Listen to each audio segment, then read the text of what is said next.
I think you're on mute. What better way to start it than me being on mute? Because too many shows, too many days. I don't know what's going on. Welcome to Focus TV. It's episode 203. That I think I did get right. Okay. You guys can see. Hey, look, I got to make up for it, right? Fumbled the bag at the beginning. I know the episode I number. think you said you wasn't going to remember no more, so I was surprised. Hey, look, I had to fix my mistake. It's important. I already messed up. All right. So we're joined by Cardell and Robert Pettis. They're at the Pitts League. It's the Pitts League Spring League at the St. James. So we're going to check in with you guys. How's everything going? It's going good. Game's competitive. We're not on CP time for once. So no, everything's good. That's how you're going to lead off and not on CP time? We know it's the top notch facility. We know it's the top notch facility. If you've been here, if you've been to the league, you know we on CP time a lot. It's amazing what the St. James will do. So we're just gonna stay in this petty place, I see. But it's big happening at this location. At this location. Obviously, what's the first night of games look like? I'm sure there's some rust. Everyone hasn't been hooping. It's some rust and some fatigue. You got some teams about to throw up. They haven't played since October, and there goes Big Sims. He's terrible. We got a few people, about to throw up and pass out. Got a few coaches had to step in for some of the players already, which is funny. Other than that, it's happy to be out here. We're happy to host them and have them back. Ray, you want to jump in? You have any questions? Man, y'all going to introduce a player coach award this year? We might. That for the women, we've done it for the women, but we might have to do it for the men because a lot of the guys are out of shape. Hopefully, by the time the playoffs come, they'll the coaches will be on the sideline. The quarantine rate is terrible. I never seen so many round dudes. There's about to be some ACL blown. I'm telling you, all right. Hey, they signed their waivers. Look, I was going to say that they signed their waivers. They signed their waivers. We look. They signed their waivers, all three of them. St. James got 2, we got 1. Disclaimer for people who don't know, I am not a guest. I'm like part of family. So if the dialogue is off, it's because this is how we act all the time. So. All that professional stuff, it ain't gonna flow right now. Sorry, y'all. Dudes running 40s in the hour, it's bad in here. Oh man. The Pitts 40 and up league. But nah, it's what's Bullock saying? Yeah, Bullock. Yeah, DC sold. They just bust 100 on somebody. They ready. They look like babies. Oh, you said that Bullock team? Yeah. Not surprised. Yeah. Jersey when the game stopped, right? No, different from there. So at the front. Yeah. How you doing, man? B.O. There's like being big man. All right. Only in the Pitts League. They probably trying to get TV time and everything. So what made you want to move to here? From Largo and other places, other spots that you had. Athletic Republic last year. I think it was the how many teams we've had. Okay. Like I say, y'all been from the start, so we've had. We've had the most 16 teams, and us growing every year. Adding the women's league 2 years ago. Now, grossing to over the summer we had 32 teams, and that was with men and women. Now for this week we have 32 men teams by itself. So the need of just needing more space, more courts, and when people us having a good reputation. And people are actually, expressing that they want us to come, why not? So would the women be playing here as well, or just the men? It just depends.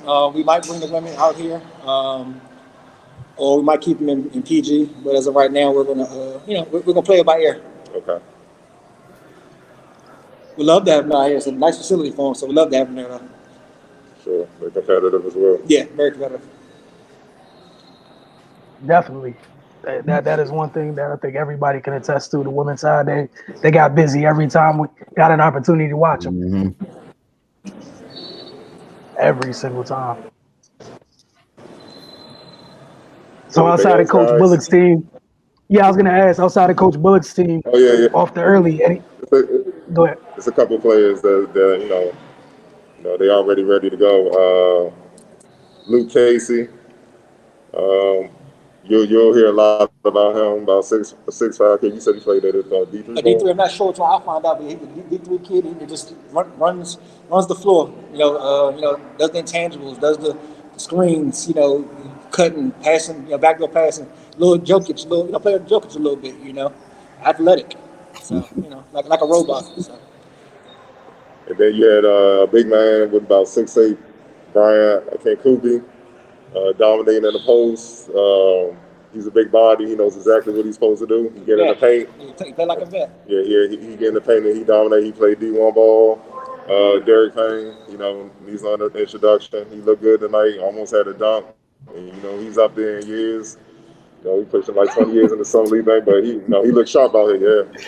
Yeah. And I really don't want to do it, but I got to give props for his dude. The young fella Levante, he looked good. Had about, he might have been working on the triple double, honestly.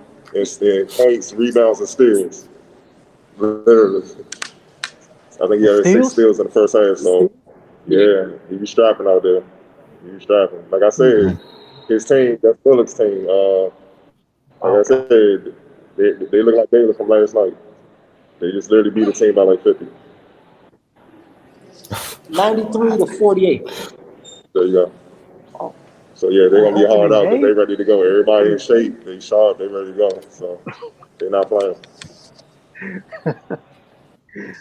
Yeah, 50-piece on opening day. Yeah. So I go. It's a great way to start. Welcome If you guys, welcome to the Pitts League. Pettis, is there anything else you want to let everybody know just about the Pitts League in general, in case it's their first time catching? Be on the lookout. We got some fun stuff coming for remainder of the season.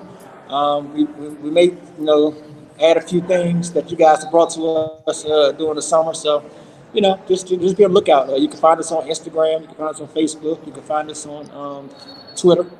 And we're gonna try to live the YouTube page that we had back up.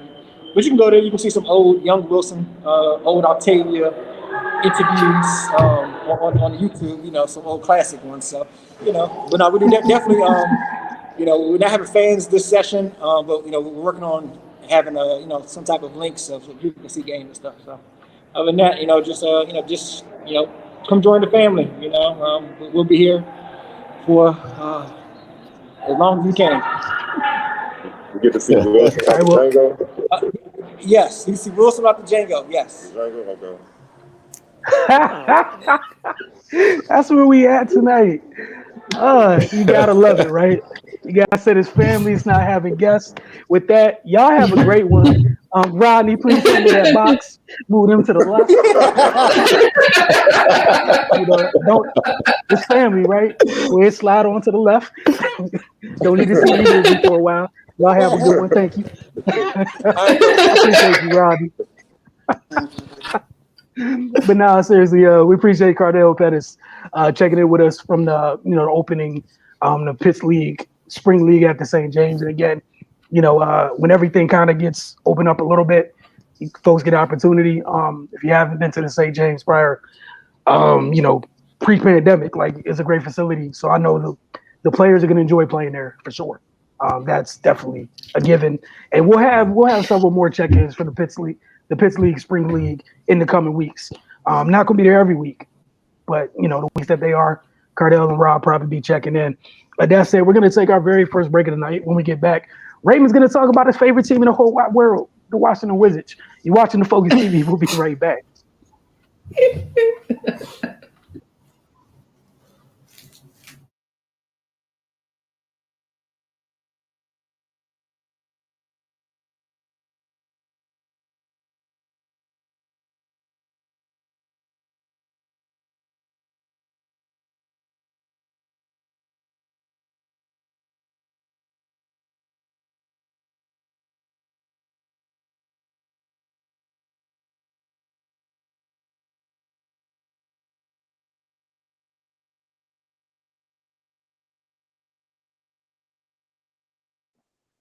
Welcome back to the Focus TV, as promised. Raymond in the Washington Wizards. What's going on over there, sir? Oh man, losing. But yeah, man, Wizards there having a rough go at it, as it's been pretty much for the majority of the season outside of a good stretch in February. They fell to the Raptors last night, 103-101, on a last second shot from Gary Trent Jr. And that was a game they pretty much had in hand. They were up by 20 at one point, but the Raptors walked them down. The Wizards they're missing some key pieces, so naturally they're going to struggle during this time. Brad Bill's out still with a hip contusion, and Rui's been out the last couple games as well. So guys are needed to fill roles they don't traditionally fill. Russell Westbrook's still out there trying to do what he can. There were some bright spots. Denny had a good game. We've talked about him on the Wizards show. He just needs to get his reps, man. He's a rookie. The learning curve is pretty high for him. Seeing as he's a young player and having never played, remotely close to this level before. And there is some high competition where he came from overseas, but as we all know, the NBA is a different beast. So he's just got to get used to the athleticism, the speed, the physicality, the way the game's played over here, and just kind of get his bearings. But Davos Bertons, he did what he was being paid to do last night. He hit 5 threes. He was 5 for 8, 2 for 2 from the free throw line, 17 points. He was productive. Alex Len had a good game. A lot of guys they produce, but that fourth quarter was just a nightmare for them. They only scored 14 points and gave up 28, including the game winner. So just the normal stuff, man. The decision making down the stretch, the defensive woes, things that just have plagued them the entire season, which is why they're in the position they're in. They're 7 games out of 8th place right now, and I think about 5 games out of the play-in situation. So, yeah, man, to be perfectly honest, we're just gearing up for the lottery around here, unless they go on some incredible run and get some help from other teams. The postseason just isn't a realistic expectation for them at this point. But, they're getting into the dog days of this schedule, man. Going down the stretch, they're pretty much on every other day until the end of the season. So, it's not getting any easier. Hopefully they can get their full complement of players back soon, and maybe get some ones in the W column. But yeah, man, it's as we've talked about, we knew what it was from jump with them this year. They got the season started off on a not so high note with with trading John Wall, and it was just a disjointed situation from the beginning, given the way this roster was constructed and what they're bringing into it. So we're going to keep watching. We're going to keep reporting. Hopefully they give us some positive stuff to talk about soon. But if not, we'll still be here. But yeah, man, they're back in action tomorrow. They will be playing Orlando, which is basically a game just like the one they finished playing. Orlando, they pretty much just gutted their roster, and and they're in full rebuild, but at the same time got a bunch of young guys that play hard. They actually just called up the G League Final MVP to a 10-day. So we are Devin Kennedy. So we Wilson Cardell and I saw what he brings throughout the G League season, and he's hungry for an opportunity. So that just adds another young, hungry guy to their roster that's going to go all out for all the time he's in the game. So, the Wizards aren't in a position to just look at games and kind of just scratch those off, because they're the team that the people are looking at as the automatic W. So yeah, man, they just got to come and bring it and be prepared to gut it out, because Orlando, they're not going to go away just like Toronto last night. So yeah, we'll be with you guys after the game tomorrow for Wizards Outlook. So check in for that, and hopefully there's a positive report to be had. That's very kind and optimistic of you, Ray. Recent history says possibly says otherwise. But like you said, we don't see. Count on it.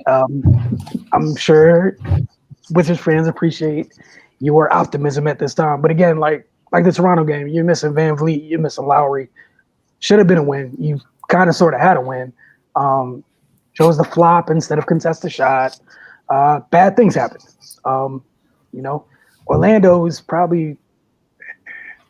Does this mean to say they're probably not as talented as what Toronto had on the floor tomorrow night, right? And if you look at it from far, you're probably like, hey, Washington got a good chance to even beat up. All things are equal. There's a Westbrook, there's a Bertans. Some of those things are on Orlando. However, decision-making, turnovers, the same things we've been talking about almost all year. The inability or even desire to play defense at times. Make some of these things, things that should be foregone conclusions, the opposite. So we shall see. All right, a real quick bit of George Washington news. GW Director of Athletics Tanya Vogel has named Caroline McCombs as the 11th head coach in the history of the Buffin Blues' prestigious women's basketball program. A proven winner at every stop during her 22-year coaching career, McCombs comes to George Washington after 7 years as the head coach of Stony Brook, where she led the Seawolves to their first NCAA tournament appearance in 2021. I'm thrilled to welcome Caroline McCombs to GW, Vogel said. Our women's basketball program is rich with history that serves an outstanding display of both discipline and excellence for the university, winning 23 Atlantic 10 regular season and tournament championships. Caroline's passion for our program and her ability to build a culture grounded in love, service, and value addition is an ideal match for our program as we strive to return GW women's basketball to the national conversation. The 2020 America East Coach of the Year, McCombs won 130 games in 7 years at Stony Brook. This past season, she led the Seawolves to a 15-6 mark, winning the America East Tournament Championship and earning a number 14 seed in the NCAA tournament. First off, I'd like to thank President LeBlanc, Mark Diaz, Tanya Vogel, and John Square for the belief in me to lead this program. McCombs said, in all of my conversations, it's evident that my values would fit seamlessly with the established culture at GW. Furthermore, I'd like to thank Sean Hellebrand for the opportunity to become head coach and the position he put me in to lead the Stony Brook program. GW has a storied tradition. Having worked under Joe McCune at Northwestern, I was able to learn what a special place GW is. I look forward to helping restore this program as contenders in the Atlantic 10 and across the country.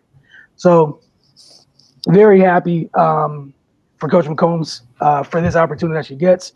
I'm sure Cardell will keep us posted going forward in terms of how she does over the next few seasons. And it's kind of a happy trend. Something we talked about several times in the last years. The lack of black coaches in sports, period. It's been a nice little boom over this like little off-season period, both on the women's side and the men's side, both black women and men getting opportunities to coach, opportunities that should have been available, where they should have been legitimate candidates to begin with. But it's great seeing some of those and, some of the powers that be giving them an opportunity to do what they do best. And wish the best of McCombs. Shout out to Hubert Davis. He's named North Carolina men's basketball head coach, where Williams haven't stepped down. So, these all going in the right directions. Definitely nowhere close to it being equal or almost a normal thing, but it's definitely a few steps in the right direction. All right. DC United updates. You guys are going to get more of these going forward because the calendar doesn't like me, and the MLS season officially starts next Saturday. So preseason's already been going on. But Coach Hernan Losada, he addressed the media today along with defender Frederick Briant and midfielder Yamil Assad. Here's some of what I took from today's availability. Feel free to get over to My Mind Sports on Twitter, where there's shared some quotes from it in threads. There's a couple threads you can check out. But again, just want to share what I kind of initially took from it. Coach Losada seems like an open and just blunt dude, so that's cool. Team is not yet where he would like them to be from a fitness standpoint. He said they're working at it. He likes their mentality, but they're not there yet. Briant let it be known that they plan to be a pressing team, which is one of the reasons that that Coach Losada's demanding more from their fitness levels, and that they're trying to find the balance between going forward and holding the ball. So if they're gonna be pressing for 90 minutes, and Losada essentially said that today, where they're probably at the place where for them to want to, if that's gonna be their identity, right, is to pressure teams into mistakes, capitalize on those opportunities, and literally just raise hell as much as they can. You have to maintain an absurd fitness level to do that. And he said at this point, they probably can play the way they want to play for like maybe 60, 65 minutes.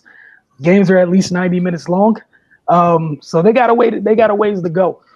He also mentioned, this is Coach Losada again, more focus on the team leaning into their identity early on as the season begins, more so than the results. However, he also stated that you're going to see DC United that's going for the win every single week. So I have some more for you next week leading up to the season home opener, which is next Saturday night at 8 p.m. against NYC FC. So there'll be another media availability next week. And if it falls like it was today on a Tuesday, be able to share some more of that with you guys this evening. All right, we're going to go to 9-4-50 breakdown. But before we get into that, I want to let you guys know the USA Women's National Team, they have been practicing. They're getting their camps together. Just let everybody know the Olympics are, in fact, this year. So that's why they're getting ramped up, trying to get their chemistry built. So we got a couple clips from their practices that we look forward to showing you guys following 9-4-50. But this week on the 9-4-50 breakdown, it's breakdown of initiating contact after a pump fake. Again, it's breakdown of initiating contact after a pump fake. So we got the 9-4-50, courtesy of Jamal Hayward. Then right after that, we got two clips from the U.S. Women's National Team practice. And we'll see you guys on the other side of the break for rapid fire. Got some fun stuff in there.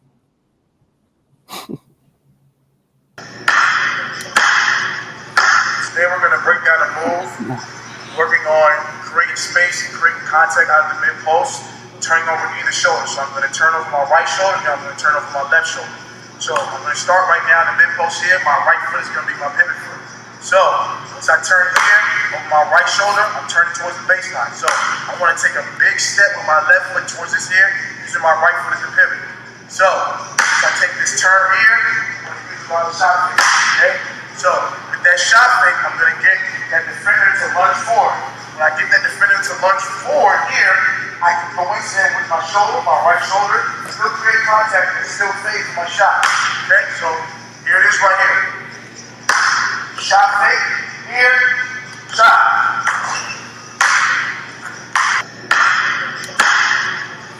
Today we're going to break down a move, working on creating space and creating contact out of the mid-post, turning over either shoulder. So I'm going to turn over my right shoulder, and I'm going to turn over my left shoulder. So I'm going to start right now in the mid-post here. My right foot is going to be my pivot foot. So once I turn here, over my right shoulder, I'm turning towards the baseline. So I want to take a big step with my left foot towards this here, using my right foot as the pivot. So I take this turn here, I'm going to use my shot fake, okay? So with that shot fake, I'm going to get that defender to lunge forward. When I get that defender to lunge forward here, I can coincident with my shoulder, my right shoulder, still create contact and still fade for my shot. Okay, so here it is right here. Shot fake, here, shot.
Welcome back to the Focus TV. Again, I want to thank Jamal Hayward for knocking out the 9-4-50 breakdown each and every week.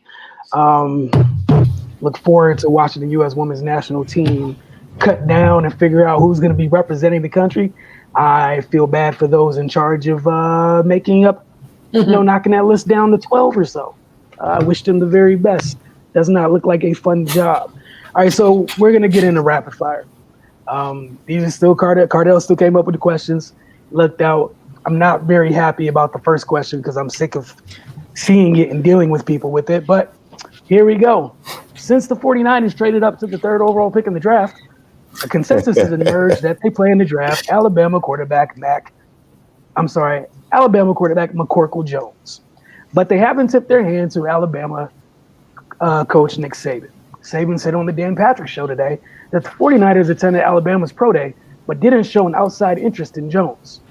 Kyle Shanahan didn't ask me a thing. I stood right next to him. I said hi to him. John Lynch, too. They didn't ask me a thing. Maybe they thought they weren't allowed to, Saban said, via Andrew Perloff. Saban has previously expressed surprise that teams don't talk to him more before drafting Alabama players, saying that other than Bill Belichick, he rarely hears from NFL coach or GM who wants to know more about the players Saban has coached.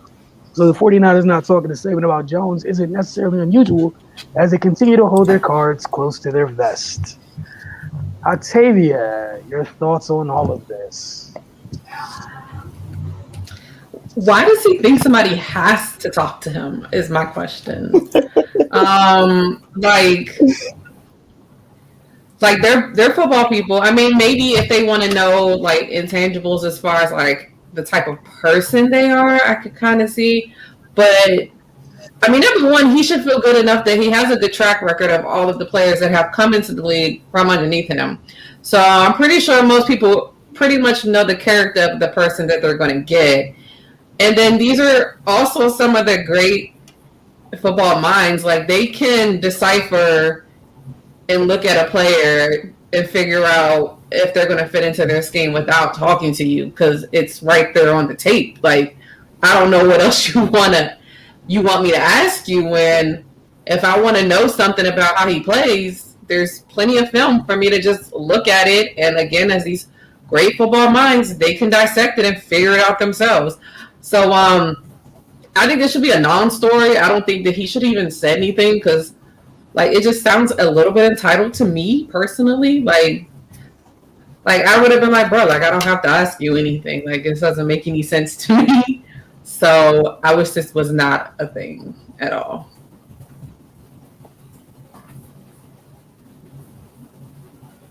Right. Yeah, man, I'm on the same wave. Like, what was his issue? Like, did he feel slighted, or I don't get it. Yeah, I don't think anybody's obligated to to talk to him. I mean, he said they spoke, but anything beyond that, exchanging pleasantries. Like, does he? Yeah, I'm confused. I'm literally confused. Like, it's not like they need his blessing to draft him or anything like that.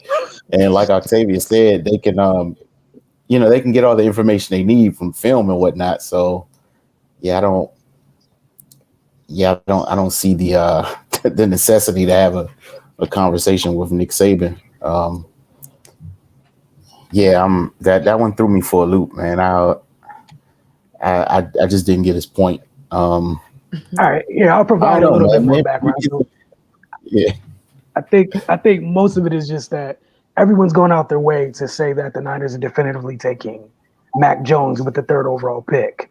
So people are trying to tie things together like Kyle and John showed up at Alabama's 2nd pro day. It was the same day as Justin Fields' pro day. So if they were at Mac's, that must go with the noise that they like Mac more than one of the other selections. Because even though there was a contingent, like their lead scout and quarterbacks coach that went to Ohio State to watch Justin Fields, Kyle and John chose Alabama. So this must go with all of our ideas that he's the ideal fit, and this is where all this is going. So if that even helps change you guys' mind on this at all, just here to provide some more context. No. It doesn't.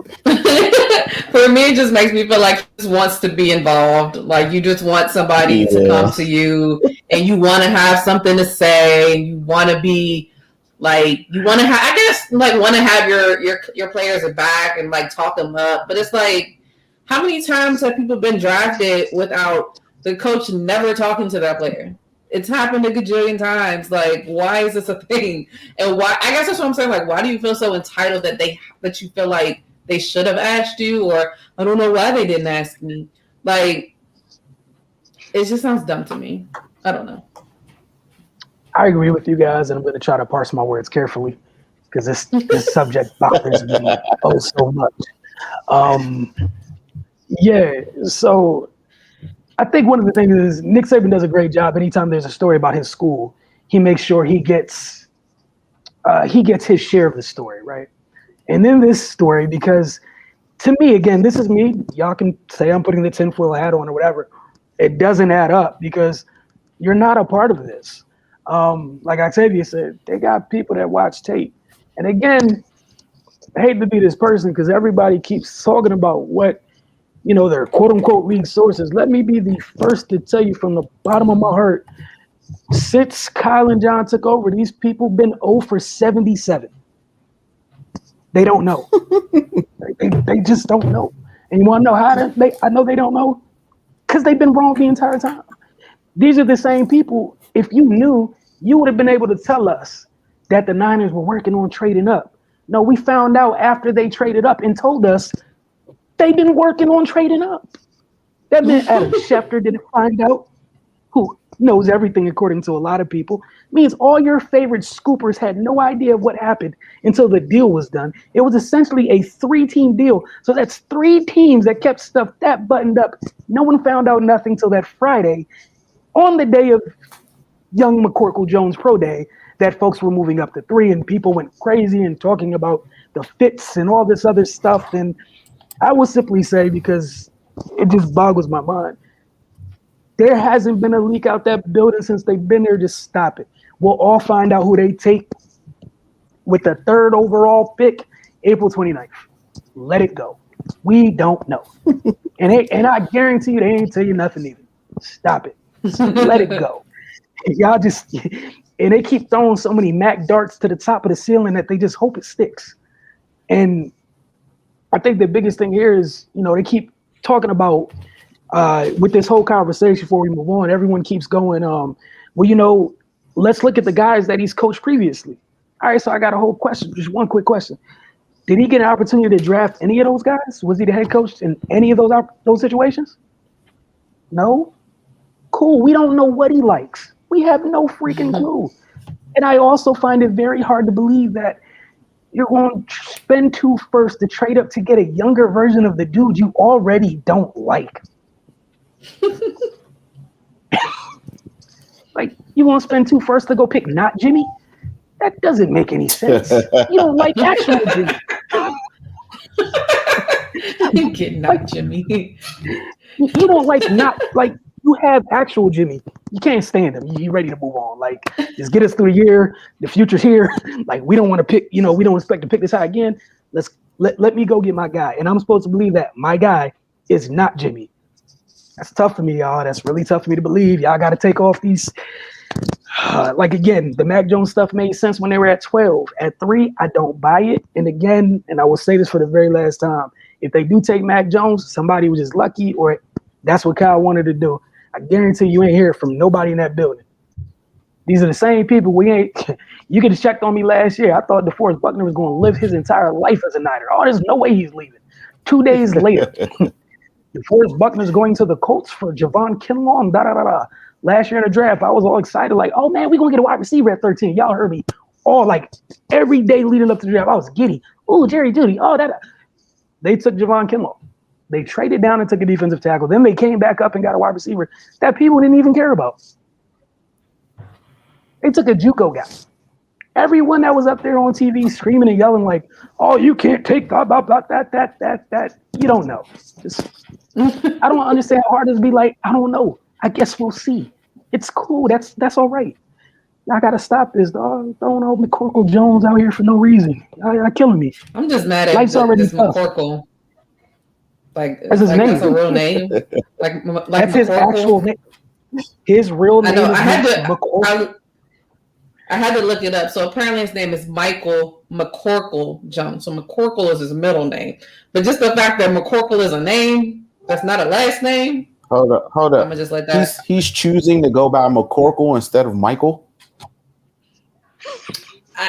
I mean, look, I Googled it. I Googled Mac Jones, and it comes up Michael McCorkle Mac Jones. Might not want to draft that. Since we're already on a petty tip, what's that thing we talk about with the Wizards all the time? Decision making. You skip past Michael for Mac. I don't want it. Nope. Don't want it. Stay away. Red flag. You had a whole regular name and decided to hop, skip, and jump and go with Mac, which is short for McCorkle, and you started with Michael. What you doing, man? All right. Man called a whole audible on his name. Can't trust it. Secondly, here's a report from the NBA. The NBA is considering changing fouls. Coach challenges rules. Sources. NBA Competition Committee is considering potential modifications for 2021-2022, such as evaluating whether to recommend to Board of Governors to modify coach's challenge by either awarding second challenge if successful or ensuring teams keep timeout in successful challenge. Sources said the NBA Competition Committee is also evaluating playing rules and interpretation of rules regarding unnatural shooting motions in connection with perimeter jump shots and on-ball screens and a principle of verticality. Octavia, we'll start with you. I actually really like this because I think it's dumb that you are basically telling the ref, like, ref, you're wrong. And then I'm proving to the ref that they're wrong. And they're acknowledging that they're wrong, but I still lost my timeout and I can't do it again. Like, I don't think that makes any sense, especially because, like, I mean, they are basically have to, like, decide which foul is going to be more of a game changer for them in the game. So you'll see some coaches who will hold off on, like, they know that the ref was wrong in this particular situation, but they won't use the challenge there because they know that the ref will probably be wrong again in the fourth quarter and it's going to mean something more. So, I mean, I think it's stupid. I think that them reevaluating this part of it is a good idea. Hopefully logic, comes into play and they just go ahead and do that because it just makes sense. I also agree with the unnatural shooting motion as far as these crazy shots that people just throw up just to get a foul. I get it. It's part of the game, but I hate when it takes away from the game. That's just me. Like, I hate when people are actually trying to score. They're just actually trying to get a foul. Like, I just feel like that's weak. I don't know. That's always been my issue with Harden. Like, I like Harden, but I just don't like that instead of just going out there and being better than everybody, you're like trying to trick everybody so you can get easier stuff. Like, that's just me. I don't know how other people look at it. So I actually like both of those. Hopefully will review this quickly and we'll have a good outcome for next season. But I'm down for both of those. All right, how about you, Ray? Man, I never really liked challenges in basketball to begin with, man, because it's just such an up and down game, and it just seems like it doesn't fit. But since challenges are a part of the game, I do like Octavia said, I do agree with these modifications. Especially with with them losing the timeout regardless of the outcome, like that doesn't even make sense to me. Like she said, if you're gonna put it on the line and say, hey, I think you guys got this one wrong, and then it ends up going in your favor, but you lose the timeout anyway. Like that never made sense from jump. And also, yeah, these they got to clean this stuff up with these with this ref bait and guys just trying to get to the free throw line. Like Octavia said, that is a part of the game, getting to the line, but make it a basketball play, when you're doing that. Like guys are just a defender's there, he's got his arms extended or what have you, and a guy will just throw his arms into the defender's arms and get rewarded with free throws. Like that's not even remotely a basketball play. You know, like at least try to score or do something productive in the natural course of the game, and don't try to pull a fast one on people. Yeah, man, I know. I don't know how the refs feel about having to call it, but yeah, if I was a ref, people would be mad at me because I let it ride a couple times till you get the idea. Because that's like you don't get to initiate contact, like, and that's not even like natural contact. It's just weird, man. I don't know, but yeah, I do like these modifications, man. I think if they stick to it, it should help. Because they tried to institute these flopping rules, but that's as inconsistent as it gets.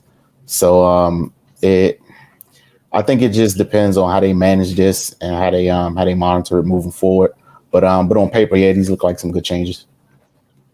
I was going to say that, like the same way they did Octavia, with the I'm sorry, I just meant to say the one last thing. I was going to say that too, like how they implemented the flop rule, but then like they did it for like a season, and like now they don't call it anymore. Like I definitely agree with that.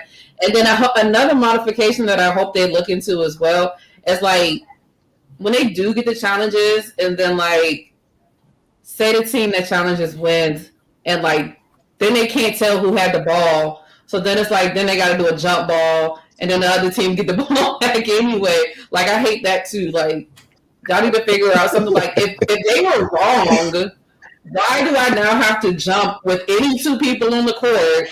So they're going to give their tallest person, and their tallest person might be taller than ours, and they still get the ball. Like, I feel like it's so dumb. So it's like, either do it or don't do it. That's the thing. So like Ray said, some people don't really care for the challenges, which is fine because I've watched basketball with them and I've watched it without it. I'll be fine either way.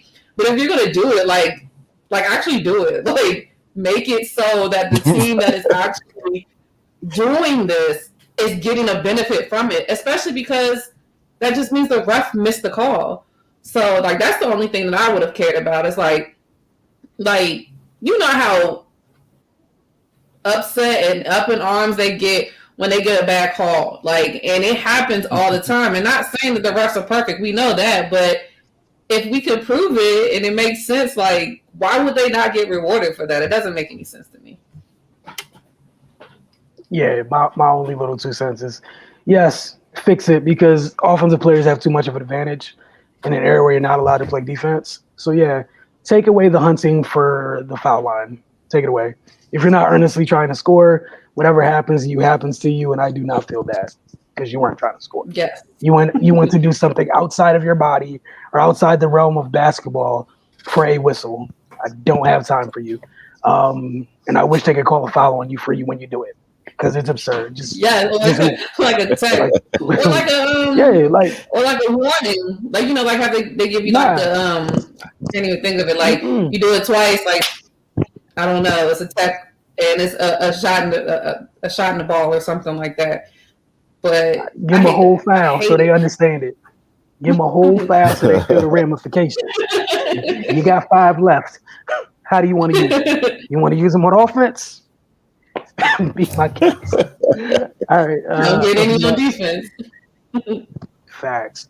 In his introductory news conference Monday, new Baltimore Ravens wide receiver Sammy Watkins wasted no time in delivering a critical assessment of the NFL's 32nd rate passing game and how to fix it.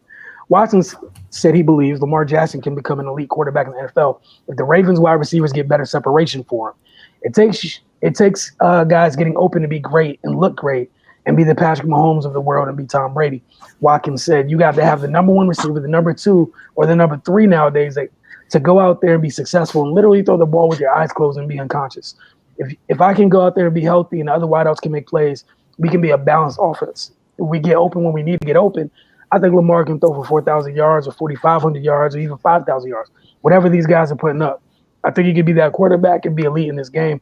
Watkins signed a 1 year, $5 million deal with the Ravens on Friday after the team was unable to lure Juju Smith-Schuster and or T.Y. Hilton to Baltimore.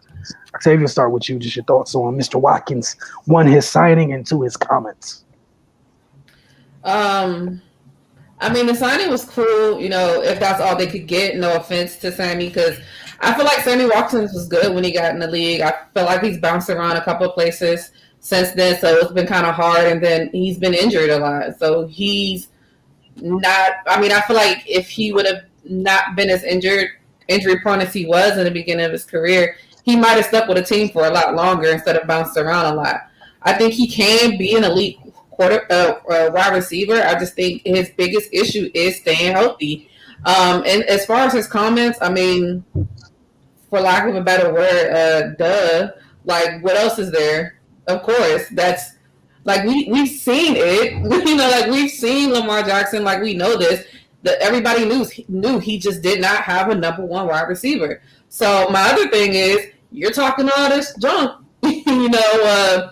At the press conference before the season start, don't get out there and can't get separated from nobody now. So now you done put yourself in the mix of everything, and you talking a big game, and I hope you got enough to back it up. And not saying that he does it, because Sammy Watkins is fast. He can get separation from the defender, but it's a lot. It's easier to say it than it is to go out there and do it.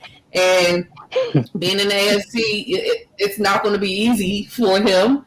So hopefully he stays healthy enough where he is able to prove his point. But I mean, I don't have anything against what he said. I mean, he's supposed to feel like he's the best. He's supposed to feel like he can be elite. He's supposed to feel like he can get separation and be the best wide receiver he can be for his quarterback. I just want him to go out there and actually do it, because don't get me wrong. I mean, he was good in Kansas City, but he wasn't the one or two.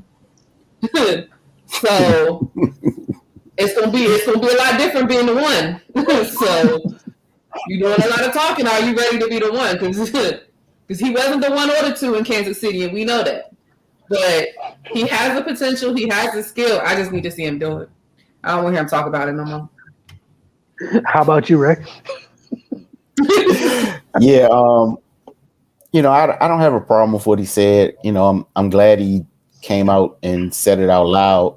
You know, I obviously have no idea what his intentions were, but you know, just listening to it, it sounds like he was kind of saying, "Hey, man, ease up on Lamar a little bit, because you know he's doing what he could with what he has."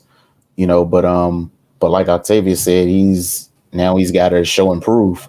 You know, it's the bravado is cool and all that, but you know, it's a results-based business. And yeah, if God forbid if he gets out there and isn't able to produce, then people are going to have a field day with that. But you know, we're always hoping for the best around here for people. And you know, that is a good weapon for Lamar to have. You know, yeah, hopefully he can stay healthy, because you know, he's a good receiver, and he might be the best receiver Lamar's had the opportunity to play with. I can't think off the top of my head, but you know, he's a pretty viable weapon. You know, so you know, a guy that can get downfield and Lamar can air it out. You know, so he's already basically laid down the gauntlet. Now he's just got to go out and you know, and help his quarterback out, because yeah, what they got going on right now is just not it, man. But yeah, you know, I'm glad he came out and kind of laid down what it was going to be from jump. You know, I'm here to help and try to add another dynamic to this offense so we can maximize what we have. You know, it'd be a shame to just kind of waste Lamar Jackson's waste his career with, you know, giving him scraps to work with. And, you know, so we'll see how it goes. Yeah, little 2 cents, you guys pretty much took care of it. If you were a healthier dude, I would embrace every bit of this. Baltimore, you guys are outstanding franchise. I look forward to whatever wide receiver you take. within the first 2 rounds. Some names, hopefully Terrace Marshall from LSU can land there. Tamarian Terry. Just thinking of some guys that are big, strong, fast. Because this is the tough part, Sammy. Like, we appreciate it. Like Octavia said, we already know what it is, man. Yeah, that's clear. That's cool. That's wonderful. You gonna make it through 5, 6, 7, 8, 7. This is 7. They added another week on. They already added another game. You're not getting through the full 16. Right. So, as someone who doesn't regularly get through the full 16, and they added a 17th, like, the only part of this that I took out of there was like, if I can go out there and be healthy, and I'm kind of like, at least it only costs $5 million, because that whole if I can go out there, that doesn't sit well with me. The Ravens are very smart. Like everything else surrounding, like that stood out to me in like red letters, big red letters. All the other stuff, like I said, like that's a given. But like I would feel that things like, yeah, now that I'm here and healthy and ready to go, cool. I feel different. Like, yeah, man, we're here. But if I can draft a wide receiver in the first and second round, it's a pretty deep class. If you care about like, I'll be there. Hey, dog, like, look, if you hear, you hear. Be the cherry on top of this. But I'm not gonna be out here and be like, look, him and Will Fuller are really great in terms of when they're around and they're healthy, they can really help. They do so much for a passing offense. But y'all don't make it through the season, man.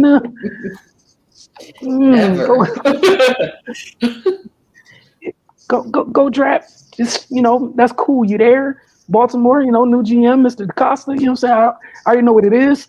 I look forward to seeing who you guys draft on either April 29th or April 30th. That also plays wide receiver. Because, the boy need help, and I don't feel good about somebody going to regularly get through, things. Like, you part of the reason that Kansas City got to draft an extra wideouts because, so fun time. I want to thank you guys for hanging with us tonight, man. We look forward to catching up with you guys next week. And obviously, don't forget, follow us on all your social media mediums. You got things within the madness is now over, but you guys can still, follow on social. Go check out those past things as we roll through the NCAA tournament together on both the men's and women's side.